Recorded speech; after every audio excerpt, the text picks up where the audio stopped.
Kashmir files film को आधा सच कहने वालों को अब हम पूरा सच दिखाते हैं। फिल्म में जिन किरदारों की बात की गई वो विवेक अग्निहोत्री की कल्पना नहीं थे, बल्कि असल में थे। उनके बारे में आपको बताता हूं। सबसे पहले बिट्टा कराटे के बारे में जानिए। कश्मीर फाइल्स में बिट्टा कराटे का रोल एक्टर चिन्मय ने निभाया है। ये दोनों तस्वीरें जो आप देख रहे हैं, एक तरफ आप देख रहे हैं बिट्टा कराटे को, जो हल्की धुंधली सी तस्वीर है, ये पुरानी तस्वीर है, और दूसरी तरफ आप देख रहे हैं दाहिनी तरफ, वो फिल्म की तस्वीर है जिसे चिन्मय ने निभाया। बिट्टा कराटे का असली नाम फारूक अहमद डार था। बिट्टा कराटे वही शख्स है जिसने 20 कश्मीरी हिंदुओं का कत्ल किया। बिट्टा कराटे सिर और दिल पर निशाना लगाकर लोगों को मौत के घाट उतारता था। बिट्टा कराटे का पहला शिकार उसका अपना ही दोस्त सतीश था। अपना दोस्त सतीश। हैरानी की बात यह है कि बिट्टा कराटे कत्ल करने के बाद आराम से निकल जाता था, कोई उसे रोकता भी नहीं था। बिट्टा कराटे अपना चेहरा तक नहीं छिपाता था। बिट्टा कराटे को 1990 में पब्लिक सेफ्टी एक्ट के तहत गिरफ्तार किया गया। 2006 तक बिट्टा जेल में रहा, लेकिन सबूतों के अभाव में बिट्टा कराटे को जमानत मिल गई। 2017 में आतंकियों को फंडिंग के मामले में एनआईए ने उससे पूछताछ की। फिलहाल बिट्टा कराटे कश्मीर में रह रहा। सोचिए, फिल्म कश्मीर फाइल्स में एक कॉलेज प्रोफेसर का किरदार भी दिखाया गया है। फिल्म में राधिका मेनन नाम की कॉलेज प्रोफेसर हैं जो स्टूडेंट्स को सिखाती हैं कि कश्मीर भारत का अभिन्न हिस्सा नहीं है। इस किरदार को निभाया है पल्लवी जोशी ने। दोनों आपके सामने हैं। रियल लाइफ किरदार हैं ये लोग, सोचकर डायरेक्टर ने पैदा नहीं किया। और ये किरदार किस कॉलेज की किस प्रोफेसर पर बेस्ड हैं ये बताने की जरूरत नहीं है। तमाम लोग बखूबी जानते हैं कि किस तरह से ये प्रोफेसर साहिबा युवाओं के मन में कश्मीर को लेकर कैसे जहर भर। फिल्म कश्मीर फाइल्स ने जिन हादसों की याद ताजा की, उनमें कश्मीरी हिंदू कवि सर्बानंद कौल प्रेमी भी हैं। ये उनकी तस्वीर। सर्बानंद कौल प्रेमी कश्मीर के बहुत ही मशहूर कवि, लेखक और अनुवादक थे। 1990 में जब कश्मीरी पंडितों ने पलायन कर दिया तो उसके बाद भी सर्बानंद कौल प्रेमी कश्मीर में ही रुके रहे। उनका मानना था कि वो प्यार की बातें करते हैं, समाज में उनकी इज्जत है, और उससे बड़ी बात कि उनके पड़ोसी मुस्लिम भी कहा करते थे कि आपका बाल भी बाका नहीं होने देंगे। यही उनसे गलती हुई। 29 अप्रैल 1990 के दिन सर्बानंद कौल प्रेमी के घर आतंकी आए। घर में लूटपाट की। लूट का सामान सूटकेस में रखकर सर्बानंद से सूटकेस उठाकर बाहर ले जाने के लिए कहा। सर्बानंद के बेटे वीरेंद्र कौल भी अपने पिता के साथ बाहर गए। 2 दिन बाद दोनों की लाश मिली। कहां थे वो पड़ोसी?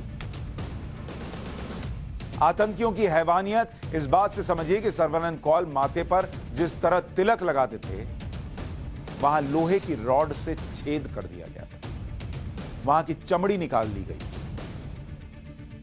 कोई नहीं आया मदद करने, जिनके भरोसे वो रुक गए थे। फिल्म कश्मीर फाइल्स ने यासिन मलिक के काले कारनामे का चैप्टर भी खोला। यासिन मलिक पर एयरफोर्स के 4 जवानों की हत्या का आरोप। कश्मीर फाइल्स फिल्म में यह घटना भी दिखाई गई। 25 जनवरी 1990 को श्रीनगर के बाहरी इलाके रावलपोरा में आतंकियों ने एयरफोर्स के जवानों पर हमला कर दिया। इस घटना में 40 लोग घायल हुए, 4 जवान शहीद हुए। एयरफोर्स जवान एयरपोर्ट जाने के लिए बस का इंतजार कर रहे थे, तभी आतंकियों ने उन पर हमला किया था। मलिक पर, यासिन मलिक पर एयरफोर्स के जवानों पर घातक हमले की साजिश का आरोप है। इस मामले में जम्मू की टाडा कोर्ट में यासिन मलिक समेत 6 आतंकियों के खिलाफ आरोप भी तय हो चुके हैं। ऐसे हत्यारे के साथ कांग्रेस सरकार के दौर में प्रधानमंत्री मनमोहन सिंह हाथ मिला रहे थे। प्रधानमंत्री आवाज बुलाकर मुलाकात कर रहे थे। 1990 में कश्मीरी पंडितों के पलायन के दौरान जो सबसे खौफनाक वारदात हुई थी, वो गिरिजा टिक्कू के साथ हुई थी। ये गिरिजा टिक्कू की असली तस्वीर और फिल्म में जो है उनकी तस्वीर आप देख रहे हैं। जून 1990 में बांदीपोरा में लैब असिस्टेंट गिरिजा टिक्कू को अगवा किया गया, गैंगरेप किया गया। और मैं आपको सिर्फ इतना ही कह सकता हूं कि निर्भया के मामले में जो आपने गैंगरेप सुना था, यह गैंगरेप उससे भी बेभत्स। और उसके बाद आरे से काट दिया गया गिरिजा टिक्कू को। गिरिजा टिक्कू 11 जून 1990 को अपनी सैलरी लेने के लिए कॉलेज गई। 5 आतंकियों ने गिरिजा टिक्कू को किडनैप किया, गैंगरेप किया और उसके बाद जिंदा आरे से चीर दिया। रिपोर्ट कहती थी कि जब उन्हें आरे से चीरा गया, 2 टुकड़े किए गए, उस वक्त वो जिंदा थी। आतंकियों का मकसद इस वारदात से कश्मीरी हिंदुओं के दिल में दहशत पैदा करने का था। और कुछ लोग कहते हैं आधा सच दिखाया, क्योंकि जो पूरा सच है ना, वो उनको सूट नहीं करता।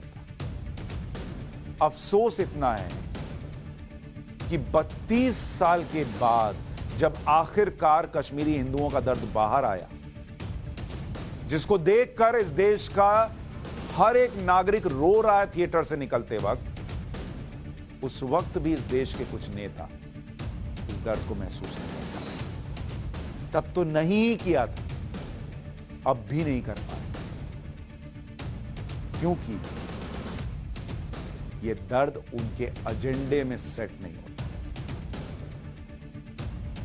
शुक्र मनाइए, कम से कम इस देश की भावनाओं में वो दर्द सेट हो रहा है। लोग देख रहे हैं, रो रहे हैं और अपनी गलती भी मान रहे हैं कि काश उस वक्त खड़े हुए।